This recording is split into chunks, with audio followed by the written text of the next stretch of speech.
Il y a déjà 25 ans que notre histoire a commencé. Quand des femmes et des hommes engagés se sont réunis pour fonder notre organisme dans le but de rapprocher les communautés au-delà des différences.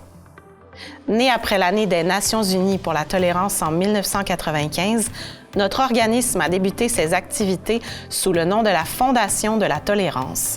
La vision de départ de Steven Weinberg et des autres fondateurs de Ensemble pour le respect de la diversité, qui à l'époque s'appelait la Fondation de la tolérance, c'était vraiment une vision humaniste, de construire une société de dialogue entre les communautés, une société sans discrimination, sans racisme, et c'est pour ça que ça passait par l'éducation. Ils avaient compris que par l'éducation, on pourrait arriver à construire ce monde de tolérance et d'acceptation des différences. C'est un sujet qui n'est pas nécessairement proche de nous, comme les génocides, mais la Charte des droits de l'homme, personne ne le savait exactement c'était quoi, puis ça nous a vraiment appris des choses, ça nous a fait une prise de conscience.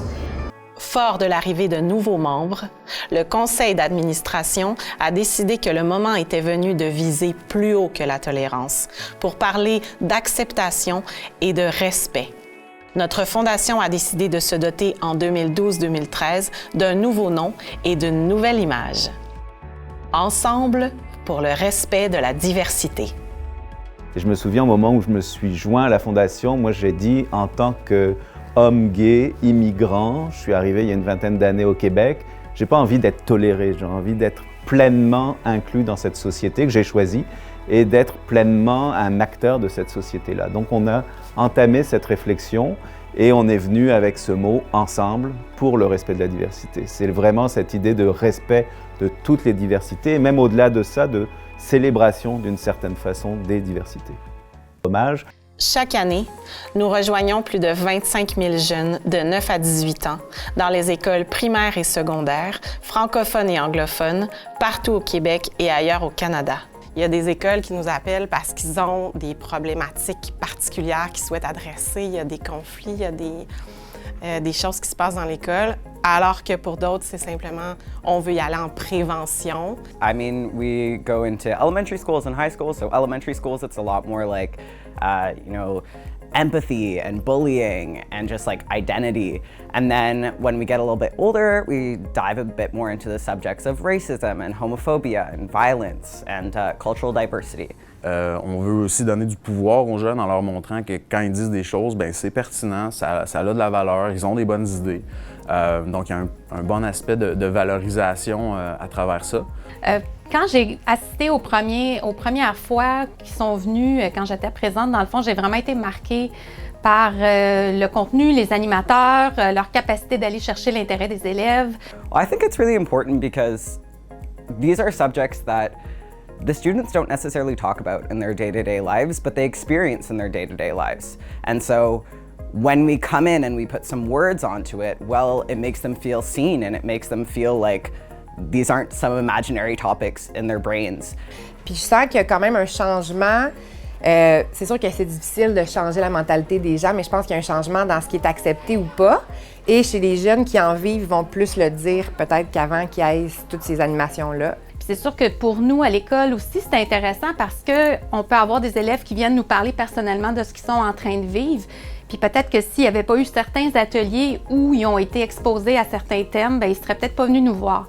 Si les ateliers interactifs permettent de susciter une réflexion critique chez les jeunes sur les différentes formes d'intolérance, ils sont aussi un élément déclencheur de mobilisation citoyenne dans les écoles.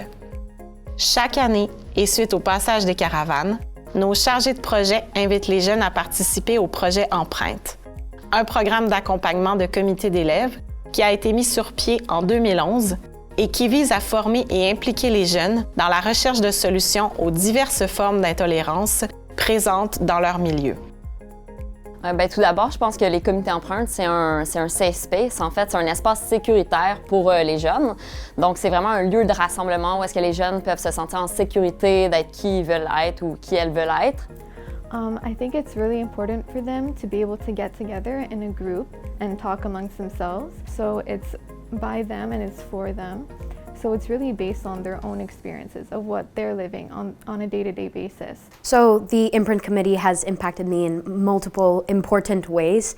It has taught me about problems I never knew existed before, and it has taught me about things that might affect people I never knew before, but it has also given me the confidence, the courage, the information, and the resources to help those people who might be affected by those problems, or to find a solution to those problems altogether. Mais sur moi, ça m'a un peu ouvert les yeux sur la situation de beaucoup de gens dont je ne réalisais pas à quel point c'était difficile pour eux de vivre. Travailler avec les jeunes, développer un lien particulier avec eux, c'est vraiment intéressant justement de voir la flamme qu'ils ont à l'intérieur d'eux, puis à quel point ils veulent changer de monde, qu'ils veulent un monde sans discrimination, puis de pouvoir les accompagner, les soutenir, puis faire une différence auprès d'eux, ça vaut de l'or.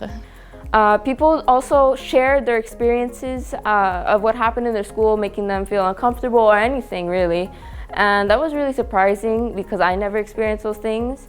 And not only was it surprising, but it made me sad because I didn't want anyone to feel or go through anything like that. So I wanted to help them in any way that I can and be a part of the solution. Pour mener et porter sa mission auprès de milliers de jeunes, au fil du temps, Ensemble pour le respect de la diversité a eu la chance de compter sur des amis, sur des partenaires publics et privés qui sont restés très proches et très proches de notre mission.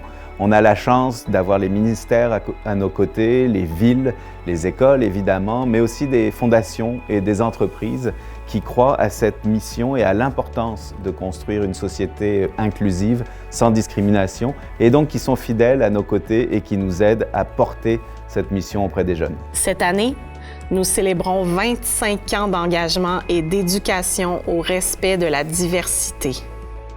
Depuis notre fondation à nos jours, ce sont plus d'1 demi-million de jeunes qui ont été sensibilisés aux enjeux du vivre ensemble. Plus de 1000 écoles primaires et secondaires, francophones et anglophones, qui ont été visitées et outillées au Québec et ailleurs au Canada. Que nous réservent les années prochaines?